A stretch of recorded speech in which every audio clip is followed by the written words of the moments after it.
الحمد للہ وحدہ والصلاة والسلام علی سیدنا و مولانا محمد وعلی آلہ واصحابہ ومن تبعہم بإحسان الى یوم الدین اما بعد فاعوذ باللہ من الشیطان الرجیم بسم اللہ الرحمن الرحیم وما ارسلناک الا رحمة للعالمین وقال النبی صلی اللہ علیہ وسلم انما بعثت رحمتا صدق اللہ مولانا العظیم۔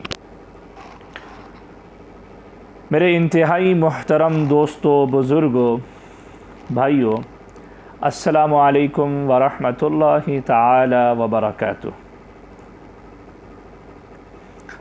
ربیع الاول کا مہینہ چل رہا ہے۔ اسی ربیع الاول کے مہینے میں سرکار دو عالم، سرور کائنات، فخر موجودات، خاتم النبیین، رحمت للعالمین، جناب رسول اکرم صلی اللہ تعالی علیہ وسلم کی ولادت بسعادت ہوئی۔ اللہ رب العزت نے آپ کو خاتم النبیین بنا کر بھیجا۔ اللہ رب العزت نے آپ کو رحمت للعالمین بنا کر بھیجا۔ آپ کی تشریف آوری ساری دنیا کے لیے اللہ تعالیٰ کی بڑی عظیم نعمت ہے اور بڑی عظیم رحمت ہے۔ اللہ تعالیٰ نے ہمیں بے شمار نعمتیں عطا فرمائیں۔ اتنی نعمتیں اللہ تعالیٰ نے ہمیں عطا فرمائی کہ اگر ان نعمتوں کو ہم شمار کرنے لگ جائیں تو ہم ان کو شمار نہیں کر پائیں گے۔ قرآن کریم کے اندر 13واں پارے کے اندر اللہ رب العزت ارشاد فرماتے ہیں وَإِن تَعُدُّوا نِعْمَةَ اللَّهِ لَا تُحْصُوهَا، میں نے تمہیں اتنی نعمتیں عطا فرمائی ہیں، اتنی نعمت تمہیں دے دی ہیں کہ اگر تم ان نعمتوں کو شمار کرنے لگ جاؤ تو تم ان کو شمار نہیں کر سکو گے۔ لا تحصوها، شمار نہیں کر پاؤ گے۔ اتنی بڑی نعمتیں میں نے تمہیں عطا فرمائی ہیں، لیکن دو خاص نعمتیں ایسی ہیں جن کے بارے میں قرآن کریم کے اندر اللہ رب العزت نے ارشاد فرمایا کہ یہ نعمتیں دے کر ہم نے تمہارے اوپر بڑا احسان کیا ہے۔ دو نعمتیں ایسی ہیں جو ہم نے تمہیں عطا کر کے، تمہیں دے کر ہم نے تم پر بڑا احسان کیا ہے۔ یہ اللہ رب العزت احسان جتلا رہے ہیں۔ ساری نعمتیں دی ہیں، کسی ایک کا بھی احسان نہیں جتلایا، لیکن یہ دو نعمتیں ایسی ہیں جو ہم نے تمہیں دے کر تم پر بہت بڑا احسان کیا ہے۔ وہ نعمتیں کون کون سی ہیں؟ کسی کو پتہ ہے؟ میرے خیال ہے کسی کو نہیں پتہ۔ پہلی نعمت قرآن کریم کے اندر سورۃ الحجرات کے اندر ہے۔ اللہ رب العزت ارشاد فرماتے ہیں بَلِ اللَّهُ يَمُنُّ عَلَيْكُمْ أَنْ هَدَاكُمْ لِلْإِيمَانِ، اللہ نے تم پر یہ احسان کیا کہ تمہیں ایمان کا راستہ دکھایا، تمہیں سیدھا راستہ دکھایا، یعنی تمہیں ایمان کی دولت عطا فرمائی۔ ایمان کی یہ دولت بہت بڑی دولت ہے، اتنی بڑی دولت ہے کہ اس سے بڑی دولت کوئی اور ہو نہیں سکتی۔ اتنی بڑی نعمت ہے کہ اس سے بڑی کوئی نعمت ہو نہیں سکتی۔ جس کو اللہ تعالیٰ ایمان کی دولت عطا فرما دے وہ شخص دنیا میں بھی کامیاب ہو گیا اور آخرت میں بھی کامیاب ہو گیا۔ اتنی بڑی نعمت ہے یہ پہلی نعمت۔ دوسری نعمت قرآن کریم کے اندر اللہ رب العزت نے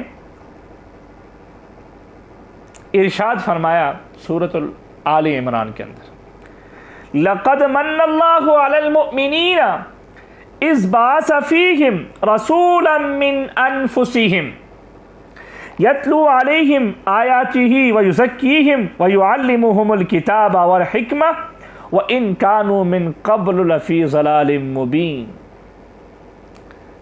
ترجمہ سماعت فرمائیے، حقیقت یہ ہے کہ اللہ نے مومنوں پر بڑا احسان کیا کہ ان کے درمیان انہی میں سے رسول بھیجا جو ان کے سامنے اللہ تعالیٰ کی آیتوں کی تلاوت کرے، انہیں پاک صاف بنائے، انہیں کتاب اور حکمت کی تعلیم دے۔ وَإِن كَانُوا، جبکہ یہ لوگ اس سے پہلے یقیناً کھلی گمراہی میں مبتلا تھے۔ یہ جو دو نعمتیں ہیں جن کے بارے میں اللہ تبارک و تعالیٰ نے فرمایا کہ ہم نے تم پر یہ بڑا احسان کیا ہے، ایک یہ کہ تمہیں ایمان کی دولت عطا فرمائی، اور دوسرا یہ کہ اللہ تعالیٰ نے ایمان والوں کو اپنا رحمت والا نبی عطا فرمایا۔ اگر میں دوسرے الفاظ میں یوں کہوں کہ اللہ تعالیٰ فرما رہے ہیں کہ اے ایمان والو، میرا تمہارے اوپر بڑا احسان یہ ہے کہ ایک تو میں نے تمہیں اپنا حبیب عطا فرمایا، اور دوسرا یہ کہ تمہیں اس حبیب پر ایمان لانے کی توفیق عطا فرمائی۔ اللہ کی توفیق کے بغیر کچھ نہیں ہو سکتا، ما توفیقی الا باللہ۔ اللہ نے توفیق عطا فرمائی، ہم کون ہوتے ہیں؟ ہم کس بات کی مولی ہیں؟ یہ اللہ کی توفیق ہے کہ اللہ نے ہمیں سرکار دو عالم صلی اللہ علیہ وسلم کی ذات کے اقدس پر ایمان لانے کی توفیق عطا فرمائی۔ اللہ تعالیٰ کی یہ دو نعمتیں ایسی ہیں جن کے بارے میں اللہ تعالیٰ فرما رہے ہیں کہ میں نے تم پر بڑا احسان کیا۔ اور اگر دیکھا جائے نا تو ایمان کی نعمت بھی ہمیں نبی علیہ الصلاۃ والسلام کے صدقے سے ملی ہے۔ اس کا مطلب یہ ہوا کہ ہمارے لیے اور اس کائنات کے لیے اللہ تعالیٰ کی سب سے بڑی نعمت نبی رحمت کی آمد اور تشریف آوری ہے۔ میرے محترم دوستو، بزرگوں، نبی رحمت کی آمد سے دنیا سے دور جاہلیت کا خاتمہ ہوا اور علم اور فرقان کا آغاز ہوا۔ نبی رحمت صلی اللہ علیہ وسلم کی آمد سے گمراہی میں پھٹکی ہوئی انسانیت کو اللہ نے ہدایت کا راستہ دیا۔ نبی صلی اللہ علیہ وسلم کی آمد سے شرک اور بت پرستی میں ڈوبی ہوئی انسانیت کو توحید کا پیغام ملا۔ نبی صلی اللہ علیہ وسلم کی آمد سے ہلاکت کے کنارے پر پہنچی ہوئی انسانیت کو نجات اور کامیابی کا پیغام ملا۔ نبی صلی اللہ علیہ وسلم کی آمد سے انسانیت کو اس کا کھویا ہوا مقام ملا۔ نبی صلی اللہ علیہ وسلم کی آمد ساری دنیا کے لیے رحمت ثابت ہوئی۔ قرآن کریم کے اندر اللہ رب العزت ارشاد فرماتے ہیں وَمَا أَرْسَلْنَاكَ إِلَّا رَحْمَةً لِلْعَالَمِينَ، اے پیغمبر ہم نے آپ کو سارے جہانوں کے لیے رحمت بنا کر بھیجا۔ اور سرکار دو عالم صلی اللہ علیہ وسلم کا فرمان ہے صحیح مسلم میں، انما بعثت رحمتاً، اللہ نے مجھے محض رحمت بنا کر بھیجا ہے۔ اور ایک اور حدیث میں ہے نبی علیہ الصلاۃ والسلام نے ارشاد فرمایا انما انا رحمت مہتدات، میں اللہ کی طرف سے ایسی رحمت بن کر آیا ہوں جسے اللہ نے دنیا کو ایک تحفہ دیا ہے۔ نبی صلی اللہ علیہ وسلم کی آمد سے پہلے انسانیت ہلاکت اور تباہی کے دہانے پر پہنچ چکی تھی، جسے قرآن مجید میں کہا گیا وَكُنْتُمْ عَلَى شَفَا حُفْرَةٍ مِّنَ النَّارِ فَأَنْقَذَكُم مِّنْهَا، تم آگ کے گڑے ہوئے کنارے پر پہنچ چکے تھے، تب اللہ تعالیٰ نے تمہیں اس سے بچا لیا۔ پھر اللہ تعالیٰ نے انسانیت پر رحم کیا اور نبی رحمت صلی اللہ تعالی علیہ وسلم کو مبعوث فرمایا۔ میرے محترم دوستو بزرگوں، جہاں ایک طرف جنگ اور جدل کا ماحول چل رہا تھا، سالہ سال سے جنگ کا بازار گرم تھا، نبی علیہ الصلاۃ والسلام نے آ کر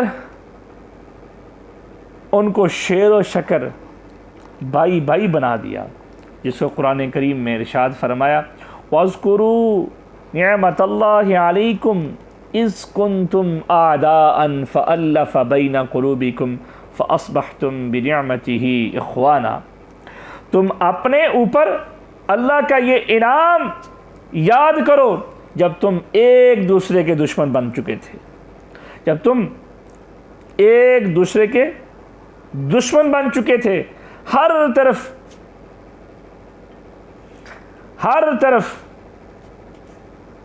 تمہارے ہر طرف دشمنی تھی، پھر کیا ہوا؟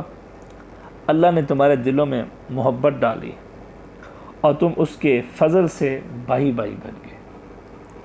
ایک اور آیت کے اندر سورۃ الانفال کے اندر ہے، فرمایا وَأَلَّفَ بَيْنَ قُلُوبِهِمْ لَوْ أَنفَقْتَ مَا فِي الْأَرْضِ جَمِيعًا مَا أَلَّفْتَ بَيْنَ قُلُوبِهِمْ وَلَكِنَّ اللَّهَ أَلَّفَ بَيْنَهُمْ إِنَّهُ عَزِيزٌ حَكِيمٌ، اللہ تعالیٰ نے ان کے دلوں میں ایک دوسرے کی الفت پیدا کر دی، ایک دوسرے کی محبت پیدا کر دی، اور اگر تم زمین بھر کی ساری دولت بھی خرچ کر لیتے تب بھی ان کے دلوں میں یہ الفت تم پیدا نہ کر سکتے، لیکن اللہ تعالیٰ نے ان کے درمیان الفت پیدا کر دی، بے شک وہ غالب اور حکمت والا ہے۔ اللہ تعالیٰ نے نبی علیہ الصلاۃ والسلام کی آمد سے ماں کو مقام عطا فرمایا۔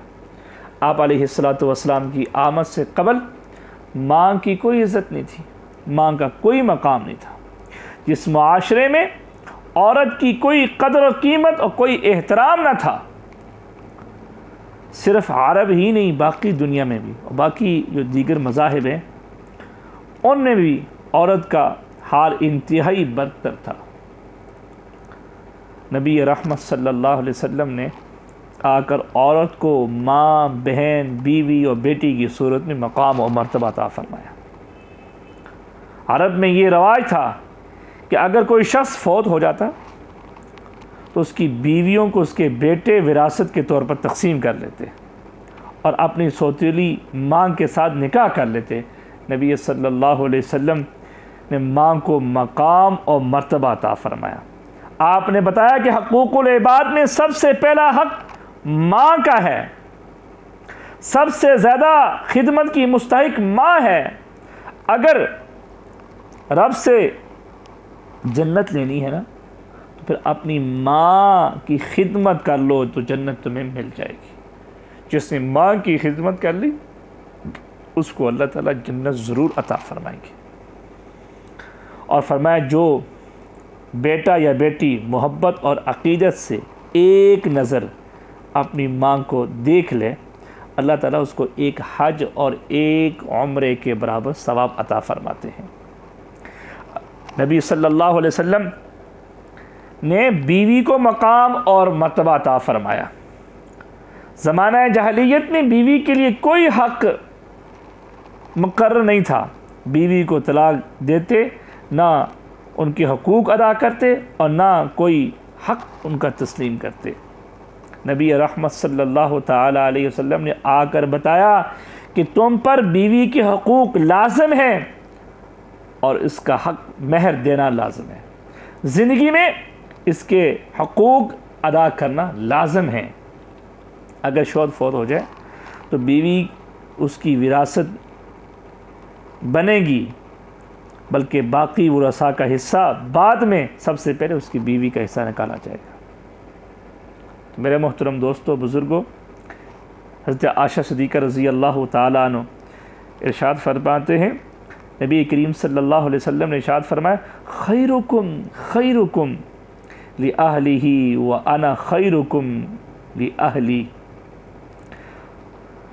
حضرت عائشہ صدیقہ رضی اللہ تعالیٰ عنہ فرماتی ہیں، نبی علیہ الصلوۃ والسلام نے ارشاد فرمایا، تم میں سے سب سے اچھا وہ ہے جو اپنے گھر والوں کے ساتھ اچھا ہو، تم میں سب سے زیادہ اپنے گھر والوں کے ساتھ اچھا ہو، تم میں سے سب سے اچھا وہ ہے جو اپنے گھر والوں کے ساتھ اچھا ہو۔ کون اچھا ہے؟ جو اپنے گھر والوں کے ساتھ، اپنے بیوی بچوں کے ساتھ، اپنے ماں باپ کے ساتھ اچھا ہو۔ باہر تو سارے اچھے ہوتے ہیں، اصل بات تو یہ کہ اپنے گھر والوں کے ساتھ اچھا ہو، اور اچھا وہی تصور کیا جائے گا جو اپنے گھر والوں کے ساتھ اچھا ہو۔ آپ علیہ الصلوۃ والسلام کی تشریف آوری کے بعد بیٹی کو مقام ملا۔ آپ کی آمد سے قبل بیٹیوں کو زندہ دفن کر دیا جاتا تھا، زندہ درگور کر دیا جاتا تھا۔ آپ علیہ الصلوۃ والسلام نے آ کر بیٹی کا مقام اور مرتبہ بتایا۔ آپ نے بتایا کہ بیٹی زحمت نہیں ہوتی، بلکہ بیٹی اللہ کی رحمت ہوتی ہے۔ باپ کو مقام عطا فرمایا۔ نبی علیہ الصلوۃ والسلام نے ارشاد فرمایا، انت ومالک لابیک، تو بھی اور تیرا مال بھی تیرے باپ کا ہے۔ آج جو لوگ کہتے ہیں نا یہ مال میرا ہے، یہ میری محنت ہے، یہ میں نے کمایا ہے، تم نے میرے لیے کیا کیا، تو وہ لوگ سن لیں یہ حدیث۔ فرمایا انت ومالک لابیک، یہ جو تیرے پاس جو مال ہے نا، یہ بھی اور تم بھی تیرے باپ کے ہو۔ کئی لوگوں سے میں نے سنا، اور کئی ماں باپ بتا رہے ہوتے ہیں کہ آج میرے بیٹے نے میرے لیے یہ لفظ استعمال کیا کہ تم نے میرے لیے کیا کیا۔ یار تمہاری پرورش کر دی، تمہیں پڑھا لکھا دیا، اس سے آگے بھی وہ کچھ کرتے، اس سے بڑا کچھ کوئی کر سکتا ہے؟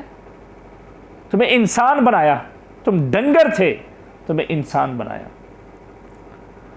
تو میرے محترم دوستو بزرگوں، ایک اور روایت کے اندر حضرت عبداللہ بن عمر رضی اللہ تعالیٰ عنہ سے روایت ہے، نبی علیہ الصلوۃ والسلام نے ارشاد فرمایا، رضا الربی فی رضا الوالد وسخط الربی فی سخط الوالد۔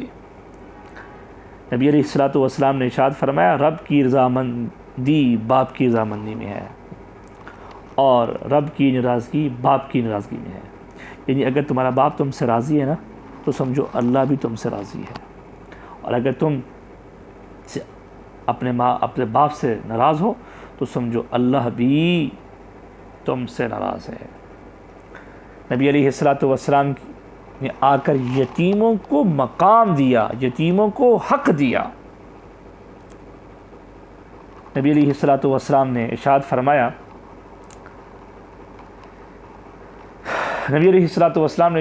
شہادت کی اور درمیان والی انگلی کو ملا کر، شہادت والی اور یہ جو درمیان والی بڑی والی انگلی ہے ان کو ملا کر فرمایا، یتیم کی کفالت کرنے والا جنت میں ایسے میرے ساتھ ہوگا، جیسے یہ دو انگلیاں ساتھ ملی ہوئی ہیں ایسے ہوگا۔ یتیم کے مال پر اس کے رشتہ دار قبضہ کر لیتے تھے، اور یتیم بیچارہ در بدر کی ٹھوکریں کھا رہا ہوتا تھا۔ آپ نے آ کر رب کا پیغام دیا، وَآتُوا الْيَتَامَى أَمْوَالَهُمْ وَلَا تَتَبَدَّلُوا الْخَبِيثَ بِالطَّيِّبِ وَلَا تَأْكُلُوا أَمْوَالَهُمْ إِلَىٰ أَمْوَالِكُمْ إِنَّهُ كَانَ حُوبًا كَبِيرًا۔ یتیم کا مال ان کے حوالے کرو، اور اپنا گھٹیا مال دے کر ان کے اچھے مال پر قبضہ نہ کرو، اور ان کے مال اپنے مال میں ملا کر مت کھاؤ، یہ بہت بڑا گناہ اور جرم ہے۔ اور ایک اور روایت کے اندر ہے، نبی علیہ الصلوۃ والسلام نے ارشاد فرمایا، بہترین اور عمدہ گھر وہ ہے اور بابرکت گھر وہ ہے کہ جس گھر میں یتیم ہو اور پھر اس کے ساتھ حسن سلوک کیا جا رہا ہو۔ اس کے بارے میں فرمایا کہ یہ بہترین گھر ہے، اور بدترین گھر وہ ہے کہ جس گھر میں یتیم ہو اور اس کے ساتھ برا سلوک کیا جائے۔ وہ بدبخت انسان ہے جو یتیم کے ساتھ برا سلوک کرے۔ تو میرے محترم دوستو، بزرگوں، اللہ رب العزت نے نبی علیہ الصلوۃ والسلام کو سارے جہانوں کے لیے رحمت للعالمین بنا کر بھیجا۔ ٹائم مختصر ہے، باقی انشاءاللہ اگلے جمعے کو وما علینا الا البلاغ المبین۔